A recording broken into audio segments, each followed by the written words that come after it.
international nature of the citizenship that you're envisaging, is the citizenship narrow to the nation state, or are there other Well, I mean, I think institutions that, that we put in place? I mean, I think,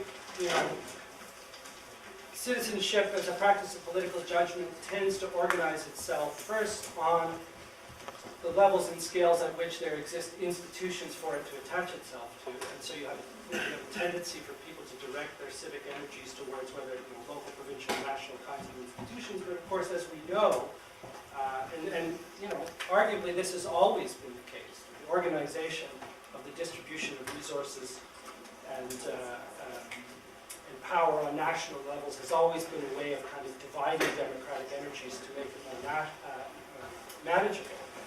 But nevertheless, we seem to have this sense in recent years that because of technological developments, increased mobility and the like, politics is spilling out. The issues that are important politically are spilling out beyond the borders of those scales at which we have existing institutions organized. And so there's a call for the organization of institutions at the supra or transnational level that might be able to address some of those issues. But what I would say in relation to that is that the democratic activists, people that actually do citizenship as part of their daily practice, have already been organizing themselves that way for a long time, and they continue to be leading the sort of imaginative charge towards organizing politics on a transnational level now. It's not just responsive. I think democratic activists have always known that the issues that concern them cross borders, and that especially the kinds of solidarities that they need to generate in order to sustain themselves and to give themselves some kind of prospect of success, also need to cross borders. And so I think there's a massive international, transnational dimension to citizenship. I think there always has been. Something I've been thinking about a lot is the idea of technological and immediacy, the pairing of the temporal immediacy of the internet with the physical immediacy, like you said, an iPod in every pocket, creating a sort of a psychological immediacy in which we become dependent on the right here, right now, anytime, anywhere, access to information. Yeah. And I think of, in terms of corporations, I think in particular the Rogers Wireless commercial where the girl takes a picture of the driver in the car and she posts it on her phone to Facebook, and the people in the back seat are making comments on Facebook. Right. Guy gets nervous, yeah. But they're in the back seat of the car. Yeah. And what that indicates to me is that there's a corporate awareness of this dependence on immediacy, and I'm wondering what your views are on whether this threatens to subvert an active, thoughtful engagement in political judgment through the corporatization of our dependence on new technologies and media.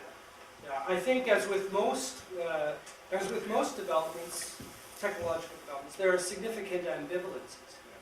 On the one hand, I'm inclined to kind of agree with the direction of your question, I think, and say that this collapse of time and space, this new kind of immediacy in the circulation of information and communication works against the possibility of democratic citizenship, especially in its more deliberative modes, because as anybody knows who sat through a kind of, meeting of an organization that's politically engaged, it goes slowly.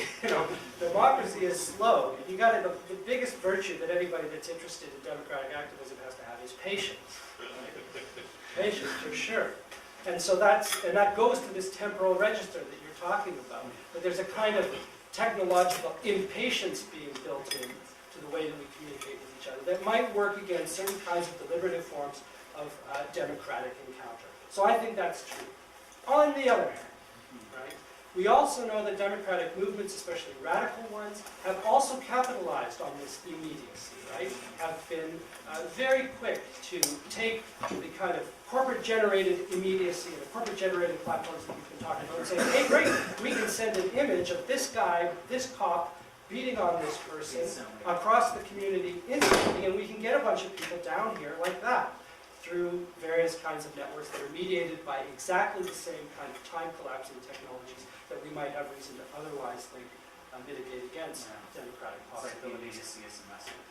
What's that? Yeah. I say the immediacy is. Yeah, so I mean, I just think that with most of these kinds of technological developments, there are ambivalent potentials. And really what matters is the kind of conditions under which one or another sets of those potentials come to the fore and really come to kind of lock in and dominate what the medium means politically. Bob, take it back, sure. You spoke about the idea of the technological nation. Yeah. Canada, since 2001, using technological means and myths to restructure economics. Yeah. Part of that has been a restructuring of the public service itself, Yes. a technologizing of the public service itself. Absolutely. You also spoke about the democratic potential of technology, such as communities or Yeah. communities of practice. Yeah. What do you think about the democratic potential of communities of practice within the context, the technologized context of a public service currently? That's an excellent question, and it's something I've never thought about before. It's sort of like a fifth column within the public service, right? That's interesting. I mean, I think that's if that's happening. I mean, is that happening? I'm doing it Are right you now. doing it? You're doing it. Well, I think it's great because I mean, there's no often, the people in the public service, especially, people at the sort of I would say even some of the managerial level are suffering this. They've been almost like a laboratory for this kind of stuff, especially at the level of the relationship between the organization of work, right, and these technologies. They've been like a lab. When the federal government says we want to be a model user, if you're a public service employee, you get nervous because you know what that means, that you're getting turned into a lab rat to figure out just how much added value can be squeezed out of an organization by technologizing it, which includes putting certain people out of work, which includes having people work on 24-hour cycles, never stop working because they're always connected, and work under conditions of where resources are depleted, and so on.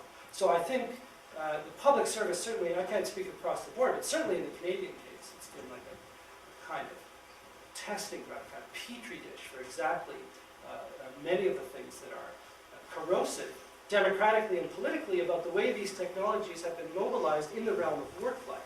And so it's not, in one respect, it's not surprising that you might see the development of quiet resistances in communities of practice, even using those same technologies within those contexts. I think that's fantastic. I mean, I think it's encouraging and fantastic. I also think it's tremendously risky, right? Because you also have, those environments are also high surveillance environments that might make some of that practice very dodgy as far as people's security goes. Part of the objective is to push upwards, to be surveyed, and to use the knowledge of being surveyed to make points, and to attempt not to change culture necessarily, but to change behaviors, because the discourse of horizontalizing, the discourse of Notes, taking the power silos sharing. away, all that. Exactly, the silos, exactly. Yeah. And it's there, it permeates Yeah. the organization, it permeates the culture, but at a very superficial Yeah. level. And what's interesting, I think, also is that it's totally, my sense is it's totally wrapped up in this language of innovation. Like I've done a lot of work in another project on this kind of language of innovation and its kind of depoliticizing characteristics. And I have this one day, actually I just presented a paper down in Toronto that was on the sort of technological nationalism and innovation strategy, looking at the ways in which this idea of innovation has crept into public pedagogy, like not just in like formal education and schooling, but how like out there in various forms of where public cultures get generated, you're starting to have this story being told about innovation and what it is and what it involves. And I presented that paper in Ottawa once, where there was a lot of public servants around. Just that, what you were talking about, I see that everywhere. Every document that crosses my desk has the word, we're kicking your ass, but it's innovation, so don't worry about it, kind of thing, And, get on board with the innovation train, and feel better in your suffering because of it. So I mean, you're right. What you're describing corresponds with what I've heard from other people working in public service. Sir, me. Yeah. Yeah, great. I'm just wondering what you thought would